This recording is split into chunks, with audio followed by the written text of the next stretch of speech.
Hey guys, welcome to my YouTube channel study with Dev Bhoomi. Friends, आज हम लोग इस वीडियो में कंप्लीट उत्तराखंड परीक्षा वाणी बुक का पार्ट 29 देखेंगे। इससे पहले हमने इस सीरीज के 28 पार्ट जो अपलोड कर दिए हैं, जिनको आप चैनल की प्लेलिस्ट में जाकर देख सकते हैं।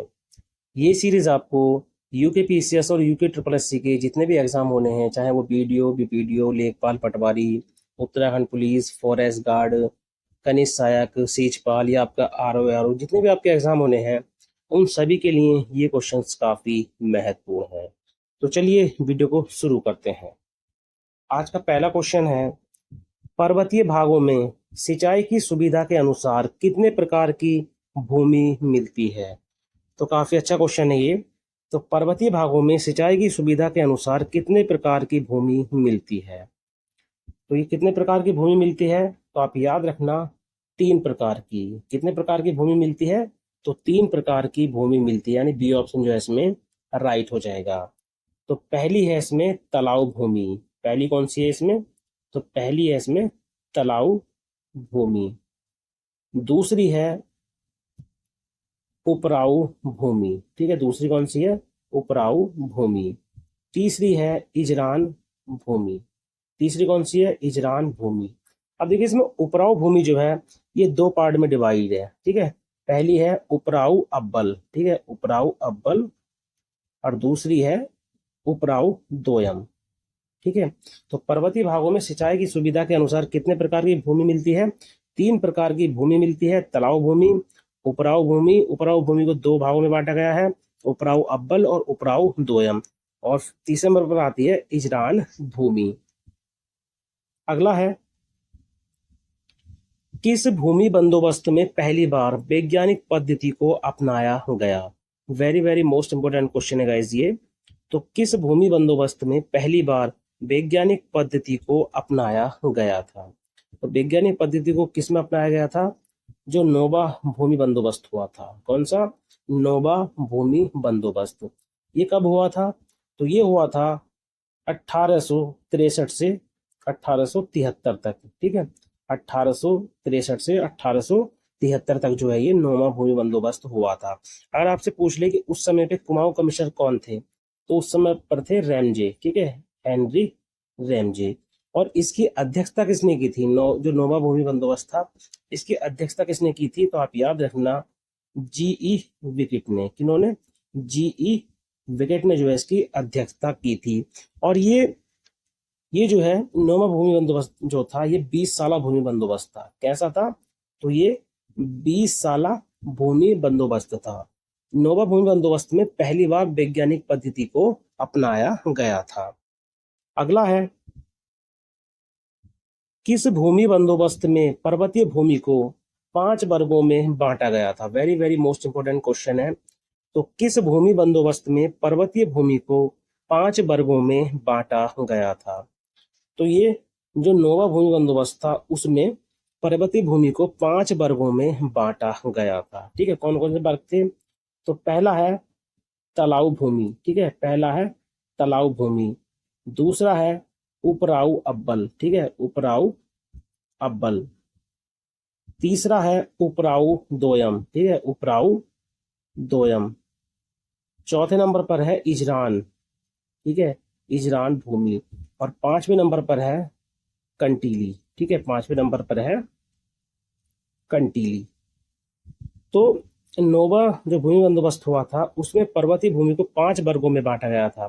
तलाव भूमि, उपराऊ अव्वल भूमि, उपराऊ दोयम भूमि, इजरान भूमि और कंटीली भूमि। ठीक है, और देखिए, इस भूमि बंदोबस्त में खातेदारों को खसरा खतौनी उपलब्ध कराई गई थी। अगर क्वेश्चन बने कि किस भूमि बंदोबस्त में खातेदारों को खसरा खतौनी उपलब्ध कराई गई थी, तो वो था नौमा भूमि बंदोबस्त, जो 1863 से 73 में हुआ था। अगला क्वेश्चन है, ब्रिटिश काल का 11वां और अंतिम भूमि बंदोबस्त के समय कुमाऊं कमिश्नर कौन था। तो ब्रिटिश काल का जो 11वां और अंतिम भूमि बंदोबस्त था, उस समय पे कुमाऊं कमिश्नर कौन थे, तो उस समय पे कुमाऊं कमिश्नर थे एनसी स्टिप। कौन थे, एनसी स्टिप। यानी बी ऑप्शन जो है इसमें राइट हो जाएगा। देखिए, ब्रिटिश काल का जो 11वां और अंतिम भूमि बंदोबस्त हुआ था, ये हुआ था 1928 में। कब हुआ था? 1928 में हुआ था और गढ़वाल क्षेत्र में हुआ था। याद रखना कहाँ पर हुआ था ये? गढ़वाल क्षेत्र में हुआ था और इबरसन के नेतृत्व में हुआ था। किनके नेतृत्व में? तो इबरसन के नेतृत्व में हुआ था। अगर देखिए आपसे पूछ ले कि ब्रिटिश काल में कितने भूमि बंदोबस्त हुए थे, तो 11। अगर आपसे पूछ ले कि ब्रिटिश काल से स्वतंत्रता तक कितने भूमि बंदोबस्त हुए थे, तब आपका आंसर हो जाएगा 12। ठीक है, तो जैसा आपसे क्वेश्चन करे वैसा आपने आंसर करना है। अगला क्वेश्चन है, राज्य के पर्वतीय क्षेत्रों में गांव के समीप की भूमि को क्या कहा जाता है? ये 2-3 क्वेश्चन लगातार आएंगे, देखना ये एग्जाम में कई बार रिपीट हुए हैं। तो राज्य के पर्वतीय क्षेत्रों में गांव के समीप की भूमि को क्या कहा जाता है? तो इसको बोला जाता है घरिया। क्या बोला जाता है इसको? घरिया। अगला है, राज्य के पर्वतीय क्षेत्र में वनों से लगी भूमि को क्या कहते हैं? तो देखिए वनों से लगी जो भूमि होती है उसको बोलते हैं बुनिया। क्या बोलते हैं उसको? बुनिया। और जो गांव के मध्य की भूमि होती है, अगर आपसे क्वेश्चन कर ले कि पर्वतीय क्षेत्र में गांव के मध्य की भूमि, ठीक है, गांव के मध्य की भूमि, उसको क्या बोलते हैं? तो उसको बोलते हैं बिचलिया। क्या बोलते हैं उसको? बिचलिया उसको बोलते हैं। अगला है, पर्वतीय ढाल को सीढ़ियों के रूप में परिवर्तित करके उन पर सीढ़ियों पर जुताई की जाती है। तो देखिए पर्वतीय पर्वतीय ढाल को जो है सीढ़ियों के रूप में परिवर्तित करते हैं। जैसे ये पहाड़ है तो इसको जो है सीढ़ियों के रूप में इस तरीके से काट लेते हैं। ठीक है, इस तरीके से ये काट लेते हैं इसको। तो इस पर जो जुताई की जाती है वो कैसे की जाती है? तिरछी, सीधी, बीच से आड़ी। ठीक है, इससे पहले भी क्वेश्चन बना है। तो इस पे की जाती है आड़ी जुताई। कैसे जुताई की जाती है? आड़ी जुताई। अगला है, राज्य के कितने प्रतिशत भाग पर गेहूं की कृषि की जाती है? तो राज्य के कितने प्रतिशत भाग पर गेहूं की कृषि की जाती है? तो ये की जाती है 30% भाग पर। ठीक है, कितने प्रतिशत भाग पर? 30% भाग पर। अब देखिए क्वेश्चन आता है कि राज्य की प्रमुख फसल कौन सी है? तो गेहूं जो है ये राज्य की प्रमुख फसल है। गेहूं के उत्पादन के लिए कैसी मिट्टी की जरूरत होती है? ठीक है, तो आप याद रखना दोमट मिट्टी। मतलब गेहूं के लिए जो है वो दोमट मिट्टी जो होती है वो सबसे अच्छी होती है। ठीक है, और कितनी वर्षा चाहिए होती है? तो 50 से 70 सेमी। 50 से 70 सेमी जो है वर्षा की आवश्यकता होती है। आरंभ में देखिए कितना तापमान की जरूरत होती है आरंभ में? तो आरंभ में देखिए 10 से 15 डिग्री सेंटीग्रेड तापमान की जरूरत होती है। और बाद में यानी पकते टाइम बाद में कितने तापमान की जरूरत होती है? 20 से 25 डिग्री सेंटीग्रेड की। ठीक है, और याद रखना कुमाऊं क्षेत्र में जो है गेहूं ज्यादा मतलब ज्यादा क्षेत्रफल पर बोया जाता है गढ़वाल के अकॉर्डिंग, यानी गढ़वाल में कम और कुमाऊं क्षेत्र में ज्यादा। अब गेहूं के जो प्रमुख उत्पादक जिले हैं उनमें सबसे पहले आता है नैनीताल। ठीक है, नैनीताल है, देहरादून है, उधम सिंह नगर है, हरिद्वार है। ठीक है, तो ये गेहूं के प्रमुख उत्पादक जिले हैं। अगला है, निम्न में से कौन सा कथन गलत है? तो निम्न में से कौन सा कथन गलत है? चावल राज्य की द्वितीय फसल है, मतलब द्वितीय प्रमुख फसल है। बिल्कुल सही है। 9% भाग पर गन्ने की खेती की जाती है। बिल्कुल सही है। 26% भाग पर चावल उगाया जाता है। बिल्कुल सही है। यानी ऑप्शन डी जो है इसमें सही हो जाएगा, इनमें से कोई नहीं, यानी सभी सही हैं, इनमें से कोई भी गलत नहीं है। अगला है, राज्य में गन्ने का सर्वाधिक उत्पादन किस जिले में किया जाता है? तो देखिए राज्य में जो गन्ने का सर्वाधिक उत्पादन होता है ये किस जिले में होता है? तो आप याद रखना उधम सिंह नगर में। कहां पर? उधम सिंह नगर में। अगला क्वेश्चन है, राज्य की पहली काशीपुर चीनी मिल की स्थापना कब हुई? तो जो राज्य की पहली चीनी मिल है वह काशीपुर चीनी मिल, तो इसकी स्थापना जो है कब हुई थी? तो इसकी स्थापना की गई थी 1936 में। यानी बी ऑप्शन जो है इसमें राइट हो जाएगा। अगला क्वेश्चन है, वर्तमान में राज्य में कुल चीनी मिल अवस्थित हैं? तो देखिए वर्तमान में राज्य में जो कुल चीनी मिलें हैं वो कितनी हैं? तो ये हैं 10। कितनी है? 10। अब याद रखा इन 10 में से 8 चीनी मिल जो है वो संचालित है। 8 चीनी मिल जो है वो संचालित है, 2 जो इनमें से बंद हो गई हैं। और सर्वाधिक चीनी मिल की बात करें तो सर्वाधिक चीनी मिल जो है वो उधम सिंह नगर जिले में स्थित है। ठीक है, सर्वाधिक चीनी मिलें जो है वो उधम सिंह नगर जिले में स्थित है। अगला क्वेश्चन है, निम्न में से कौन सुमेलित नहीं है? तो निम्न में से कौन सुमेलित नहीं है? Dhansiri agro sugar mills Roorkee, बिल्कुल सही है, रुड़की में है ये। RBN Singh sugar mills Laksar Haridwar, बिल्कुल सही है। किसान सहकारी शुगर मिल्स नादेही, ठीक है, नादेही कहाँ पर है? उधम सिंह नगर में, यानी जसपुर के पास पड़ता है ये। उत्तम शुगर मिल देहरादून, देखिए उत्तम शुगर मिल जो है ये देहरादून में नहीं है, ठीक है, यही इसमें सुमेलित नहीं है। उत्तम शुगर मिल जो है ये स्थित है रुड़की में, ठीक है, उत्तम शुगर मिल जो है ये स्थित है रुड़की में। अगला क्वेश्चन है, राज्य में उत्पादित सेब को दिल्ली में किस नाम से बेचा जाता है? तो देखिए राज्य में जो उत्पादित सेब है इसको दिल्ली में किस नाम से बेचा जाता है?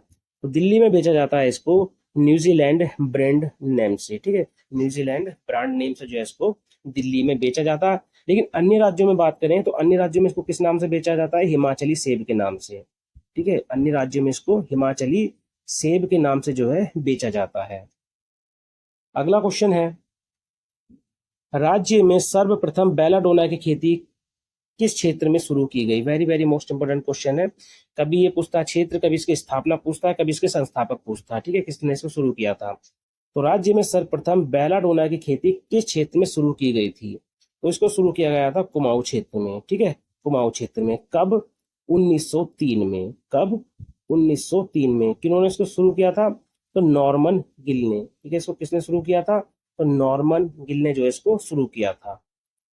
अगला है, अफ्रीकी मूल का सुगंध युक्त पौधा जिरेनियम का वैज्ञानिक नाम क्या है? तो देखिए अफ्रीकी मूल का सुगंध युक्त पौधा है जिरेनियम, ठीक है, तो इसका वैज्ञानिक नाम क्या है? तो आप याद रखना, पैलरगोनियम ग्रेवियोलेंस। तो इसका वैज्ञानिक नाम जो है क्या है? पैलरगोनियम ग्रेवियोलेंस जो है इसका जिरेनियम का वैज्ञानिक नाम है। इसका जो मुख्य उत्पाद है, ठीक है, जिरेनियम का, वो क्या है? सुगंधित तेल। इसका मुख्य उत्पाद अगर पूछे तो आप याद रखना, सुगंधित तेल जो है इसका मुख्य उत्पाद है। अगला क्वेश्चन है, राज्य में किन क्षेत्रों के मध्य में चाय की खेती की जाती है? Very very most important question है गाइस ये। तो राज्य में किन क्षेत्रों के मध्य में चाय की खेती की जाती है? तो आप याद रखना, मध्य हिमालय और जो शिवालिक क्षेत्र है इसके मध्य में जो है, ठीक है, चाय की खेती की जाती है। मध्य हिमालय इसको क्या बोलते हैं? लघु हिमालय। मध्य हिमालय या इसको बोलते हैं लघु हिमालय। तो मध्य या लघु हिमालय वे शिवालिक क्षेत्र के मध्य में जो है पर्वतीय ढालों पर जो है चाय की खेती की जाती है। अगला है, उत्तराखंड में सर्वप्रथम चाय का उत्पादन कब प्रारंभ हुआ? तो उत्तराखंड में सर्वप्रथम चाय का उत्पादन कब प्रारंभ हुआ? तो आप याद रखना 1830 में। कब? 1830 में। अगला है, राज्य में चाय विकास बोर्ड का गठन कब किया गया? Very very most important question है। तो राज्य में चाय विकास बोर्ड का गठन कब किया गया? तो इसका राइट आंसर हो जाएगा फरवरी 2004 में। कब? फरवरी 2004 में।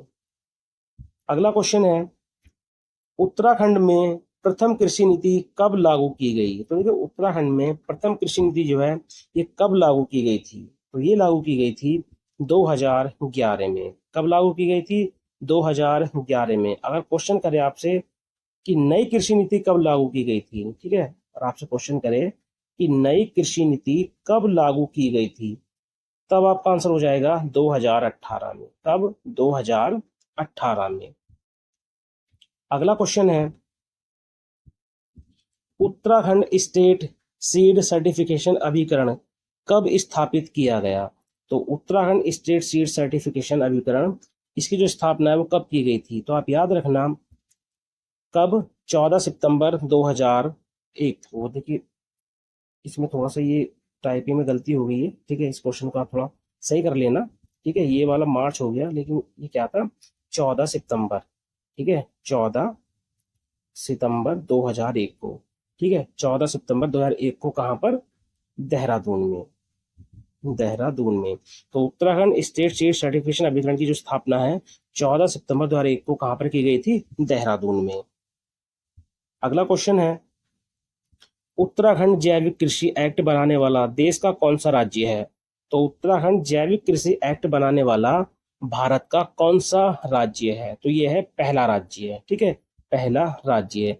जैविक कृषि विधेयक आपसे पूछे कि जैविक कृषि विधेयक कब पास हुआ था, तो ये हुआ था 2019 में, ठीक है।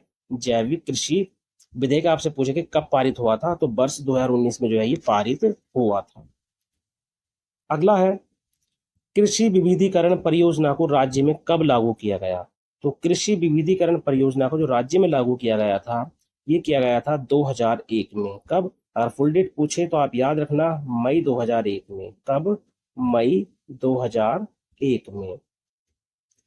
अगला क्वेश्चन है, गो विज्ञान एवं प्रौद्योगिकी संस्थान की स्थापना कहाँ की गई? तो गो विज्ञान एवं प्रौद्योगिकी संस्थान की जो स्थापना है ये की गई थी कहाँ पर? ऋषिकेश में। और ऋषिकेश में बात करें तो पशुलोक में, ठीक है, ऋषिकेश के पशुलोक में। गोवंश शोध एवं विकास के लिए, ठीक है, गोवंश शोध एवं विकास के लिए ऋषिकेश के पशुलोक में गो विज्ञान एवं प्रौद्योगिकी की स्थापना जो है की गई थी। अगला है, राज्य में एकीकृत ऊन विकास कार्यक्रम कब शुरू किया गया? Very very most important question है, कई बार ये एग्जाम में पूछा गया है। तो राज्य में एकीकृत ऊन विकास कार्यक्रम कब शुरू किया गया? तो ये शुरू किया गया था वर्ष 2004-05 में। कब? वर्ष 2004-05 में। तो ये थे आज के उत्तराखंड जीके के 25 मोस्ट इंपोर्टेंट क्वेश्चन जो आपको यूके पीसीएस और यूके ट्रिपल एस के जितने भी एग्जाम होने हैं उन सभी के लिए ये क्वेश्चंस काफी महत्वपूर्ण है। तो चलिए मिलते हैं अपनी नेक्स्ट वीडियो में।